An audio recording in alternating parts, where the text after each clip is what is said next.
obviously a declining number of opportunities in regional broadcast journalism, and some would say even less for females. How does an aspiring young female succeed in the industry? I actually think that there's a lot of opportunities at the moment because a lot of journalists are going to public relations. When I studied journalism, the subject to study. It was like, I don't know, what's big now? What are most of your friends doing or choosing to do in the year? I don't know. I know when I sat my HSC, it was one of the most popular topics and it was a really hard one to get into. And when I went for my first job, it's all timing. I rang a news bureau in Albury and they had a job going. Actually that's why I went to Wagga Wagga and it was down to two people, myself and another girl. And they chose another journalist, female journalist, who had experience, and I didn't have experience. You can't compete with that. But they actually sent my CV to Albury, and they rang me and said, "We've got a job. Would you like it?" So I actually found my entry quite easy, and I found it quite a smooth transition ever since. Everywhere I've gone, there's been something's just popped up. Timings, I've just found absolutely everything. But now, journalism isn't the subject at the moment. Priorities change, and I guess the digital age has changed things as well. But I think that if you were to study it today, I don't think you'd struggle to get in 4 years' time because it's like anything, it comes in ebbs and flows, and I don't think that the current generation is that interested in journalism at the moment. And if they do study it, then a lot of them get to a grade 1 journalism position and they go, wow, I can earn double this in PR. And sometimes it depends if you're more interested in kind of doubling your wage or actually learning from the bottom up in a newsroom somewhere. It really comes down to the individual.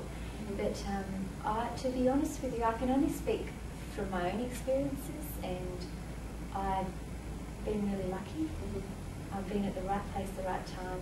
I've had great bosses who have put me into positions that probably might have been over my head, but they're just, well, she'll sink or swim, and we'll see how she goes.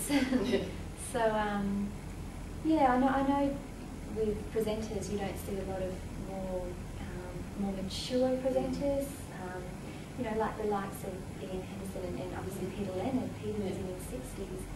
You don't often see a female presenter in her 60s. There's Jo Hall, who works for the Nine Network in Melbourne. She's one of the most mature female presenters, and it'd be a shame for her to disappear off the screens because she's so experienced and she has credibility. And I think she definitely brings a real credibility to the news in Melbourne.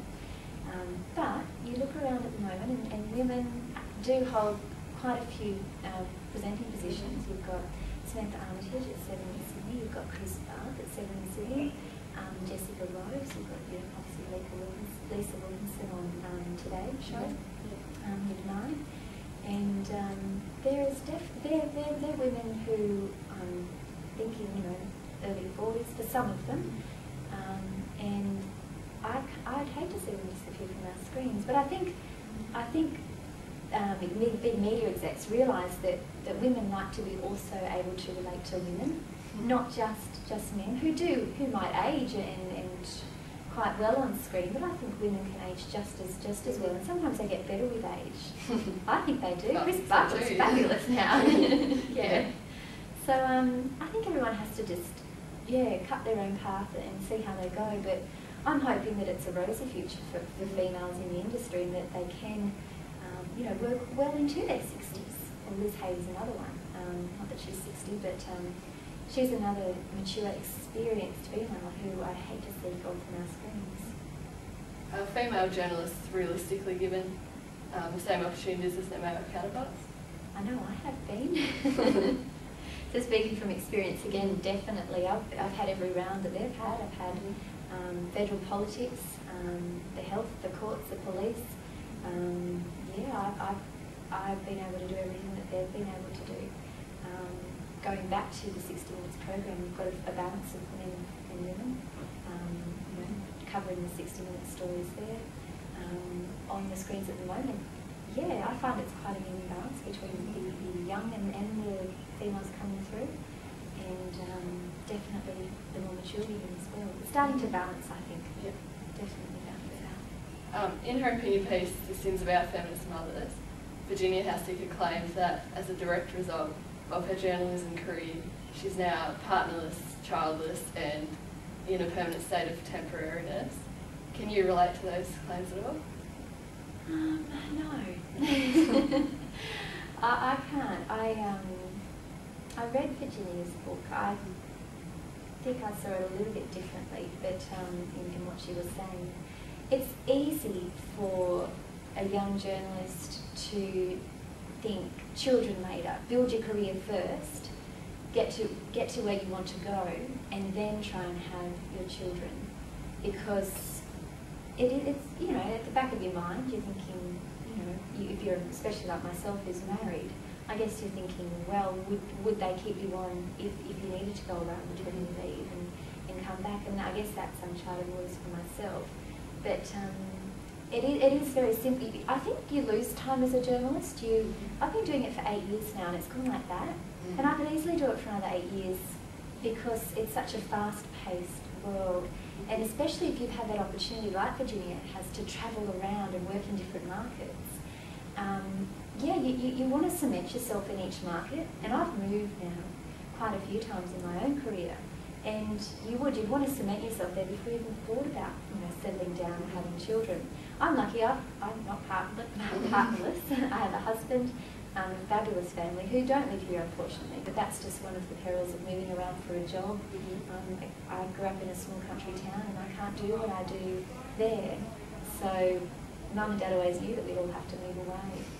So that's definitely one of the downers of you know, that you need to work in a bigger market. The more experience you get, the hungrier you become for, I guess, a better or higher standard of news, or just more news. You want to raise your own bar.